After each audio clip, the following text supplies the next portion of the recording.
हाँ जी, तो अभी हम लोग शुरू कर रहे हैं लेक्चर नंबर 9th और ये मैंने लिखा है क्रैमर्स रूल। ये एक नई चीज है जो हम लोग पढ़ने वाले हैं। बेसिकली क्या है, 2 डिग्री या फिर सॉरी 2 वेरिएबल वाली लीनियर इक्वेशन, 3 वेरिएबल वाली लीनियर इक्वेशन या फिर 4 5 इस तरीके की वेरिएबल वाली लीनियर इक्वेशन क्रैमर्स रूल की मदद से डिटर्मिनेंट से सॉल्व की जा सकती है। कैसे? a1x plus b1y is equal to c1, a2x plus b2y is equal to c2। अब इधर x के कोफिशिएंट और y के कोफिशिएंट पर अपन ने लिखा d, a1 b1 a2 b2। फिर लिखेंगे dx में क्या करेंगे, x के कोफिशिएंट को रिप्लेस करा देंगे कांस्टेंट से। तो x के कोफिशिएंट को रिप्लेस कराया कांस्टेंट से, तो a1 और a2 की जगह क्या आ जाएगा, c1 और c2। और dy के टाइम पे क्या करेंगे, y के कोफिशिएंट्स को रिप्लेस करा देंगे कांस्टेंट से, तो b1 और b2 की जगह क्या आ जाएगा, c1 और c2। जैसे ही अपन ने कैलकुलेट किया, x आएगा dx अपॉन d, y आएगा dy अपॉन d। समझ में आती है? इसको चाहो तो कैलकुलेट करके देख लेना, जनरल x और y से भी आपका वही आने वाला है। अब इसके अंदर दो कहानियां बनती है। अगर d नॉट इक्वल टू 0 हुआ तो x और y की वैल्यूज आ जाएंगे। तो x और y की वैल्यूज अगर आ गई, d 0 नहीं हुआ, तो उस केस में क्या है, इसका एक सॉल्यूशन होगा, यूनिक सॉल्यूशन। और अगर अपन थोड़ा सा कोऑर्डिनेट ज्योमेट्री में जाएं तो इसका मतलब क्या है भैया, अगर दो लाइंस इंटरसेक्ट कर रही है एक पॉइंट पे तो क्या आएगा, यूनिक सॉल्यूशन। अब d इक्वल टू 0 है तो दो कहानियां हैं।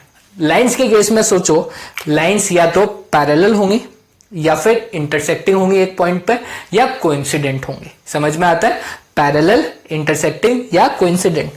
इंटरसेक्टिंग वाली कहानी इधर आ गई जब क्या है, d इक्वल टू 0 है और d नॉट इक्वल टू 0 है। और जब d इक्वल टू 0 है तो फिर फर्दर दो कहानियां बनती है। क्या? dx और dy, यानी कि ऊपर नीचे दोनों जगह 0 0 0/0 0/0 आ रहा हो, तो इसका मतलब है इनफाइनाइट सॉल्यूशंस। यानी कि लाइन के केस में क्या होगा, सोचो, कोइंसिडेंट लाइंस। बात समझ में आती है? और ऐसे ही कम से कम एक dx से dy में से कोई भी एक नॉन जीरो हो गया, लेकिन d अभी भी 0 है, तो इसका मतलब क्या है, नो सॉल्यूशंस। यानी लाइन के केस में क्या है, पैरेलल लाइंस। बात समझ में आती है? तो ये कहानी होती है क्रैमर्स रूल के। ऑल्दो 2 जो वेरिएबल वाली इक्वेशन है उसके अंदर हम इसको कम यूज करते हैं, 3 वेरिएबल वाली इक्वेशन में ये बहुत यूज आती है। तो 3 वेरिएबल वाले में क्या है, इसी कहानी को फर्दर एक्सटेंड कर दिया जाता है। मतलब कि जी इसके अंदर हमको 3 इक्वेशन बनेगी और जो डिटर्मिनेंट होगा वो भी 3 ऑर्डर का होगा। यानी कि ये होगा a1x plus b1y plus c1z is equal to d1, a2x plus b2y plus c2z is equal to d2, a3x plus b3y plus c3z is equal to d3।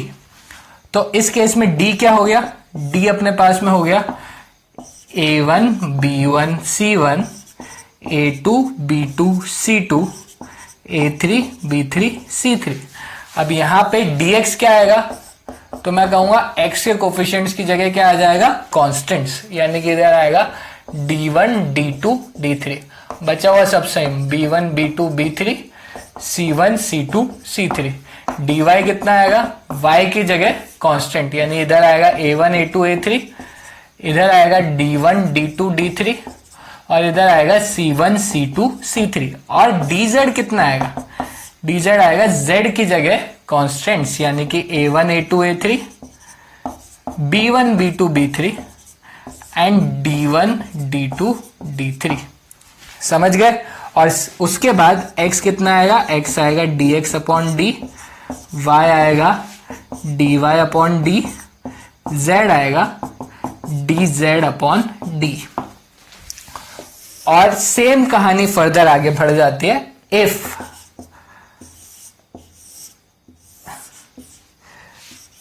d not equal to 0, इस case में आएगा unique solution.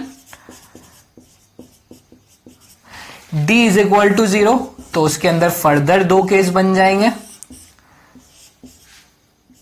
dx is equal to dy is equal to dz is equal to 0। तो इसका मतलब infinite solutions,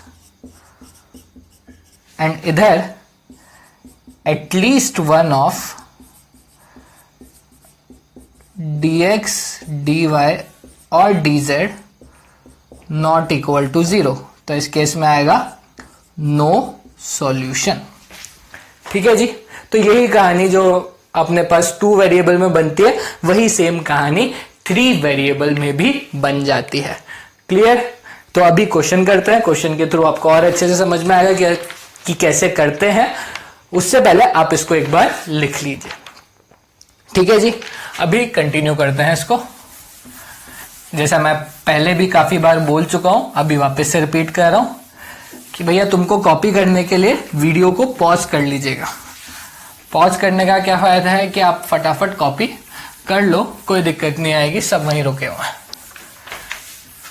हाँ जी, चलिए जी आगे बढ़ते हैं। तो अभी मैं सॉल्व कर रहा हूं क्वेश्चन नंबर 20 में बोला है solve the following equations by Cramer's rule. In equations को क्रैमर्स रूल की मदद से सॉल्व करना है। 2x minus Y plus 3z, इस तरीके के क्वेश्चन आपके बोर्ड्स में आते हैं। जेई के रेस्पेक्ट में कोई बहुत ज्यादा फर्क नहीं पड़ता है कि आप क्रैमर्स रूल के साथ करें या क्रैमर्स रूल के बिना करें। x minus Y plus Z is equal to 2। Solve these equation, solve these equations by Cramer's rule. ये क्वेश्चन है। तो सॉल्यूशन के लिए सबसे पहले हम लोग d निकालेंगे। तो d कितना आएगा? d आएगा 2 माइनस 1 3 1 1 1 1 माइनस 1 1। तो इधर से सॉल्व किया तो 2 into 1 plus 1 plus 1 into 1 minus 1 plus 3 into minus 1 minus 1, यानी कि इधर से हो गया 4 माइनस 6 यानी कि -2।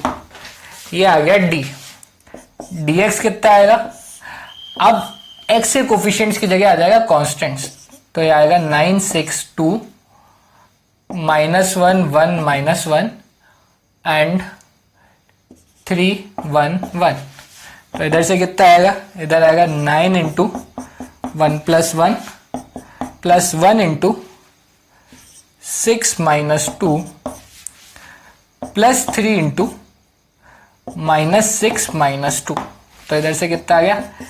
18 प्लस 4 माइनस 24 यानी कि -2। ऐसे ही dy निकाला तो dy कितना आ गया अपने पास में? तो ये आ गया 2 1 1। y के कोफिशिएंट्स की जगह आ जाएगा ये कांस्टेंट, तो ये आ जाएगा 9 6 2 3 1 1। तो इधर से कितना आता है अपने पास में?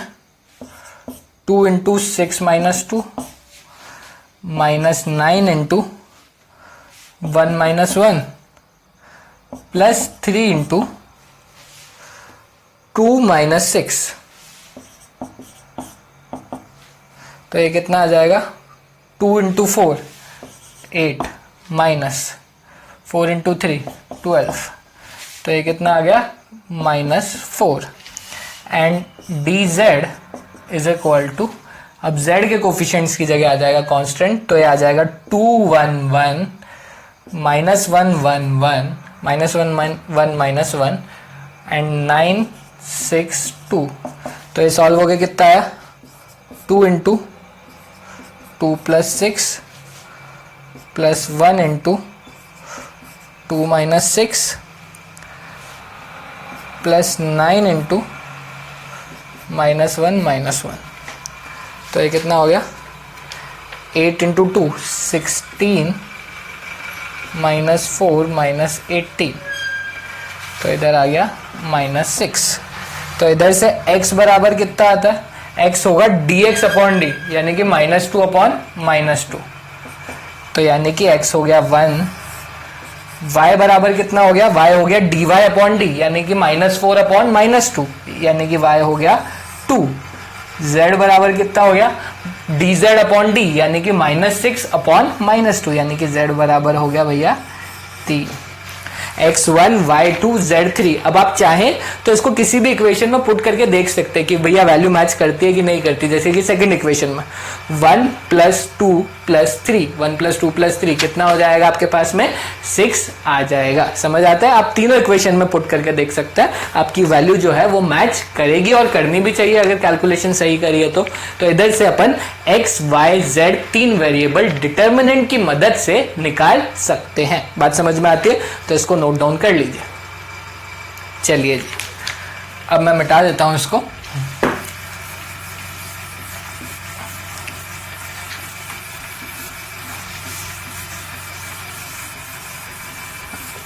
नेक्स्ट क्वेश्चन वापस से क्रैमर्स रूल पे ही उठा रहे हैं। सीआरक्यू का क्वेश्चन नंबर 21 है ये।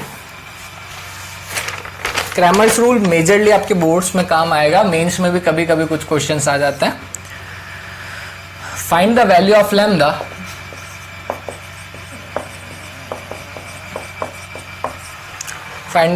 Lambda so that the given system of equation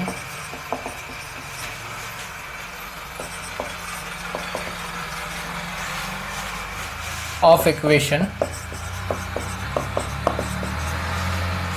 3x minus y plus 4z is equal to 3, x plus 2y minus 3z is equal to minus 2,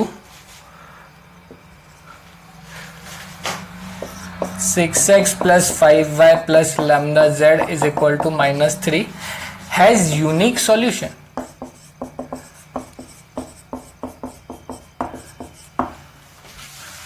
अब यूनिक सॉल्यूशन होने के लिए तो क्या की सी काफी है, याद करो थोड़ी देर पहले बताया था क्या होता है, d नॉट इक्वल टू 0, यानी कि इसका d जो है d कितना आएगा, तो d तो एक्स वाई जेड के कोफिशिएंट पे डिपेंड करता है, तो 3 - 1 4, 1 2 -3 6 5 लैम्डा नॉट इक्वल टू 0। तो इधर से कितना आएगा 3 × 2 lambda plus 15 plus 1 × lambda plus 18 plus 4 × 5 - 12 not equal to 0। तो इधर से आएगा 6 lambda plus 45 plus lambda plus 18 and इधर से -7 × 4 -28 नॉट इक्वल टू 0।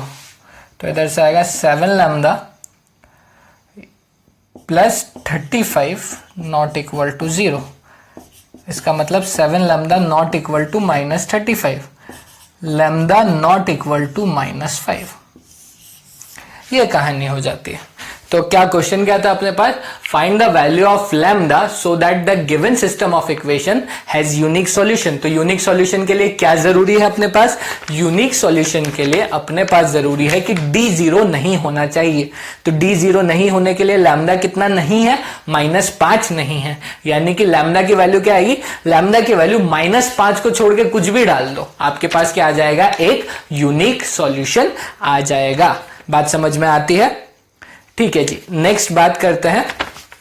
नेक्स्ट अब अपन नेक्स्ट लेक्चर में ही उठाते हैं। तो अभी ये लेक्चर नंबर 9 यहीं पे खत्म करते हैं, अगली बात करेंगे लेक्चर नंबर 10 में। चलिए जी, थैंक यू सो मच।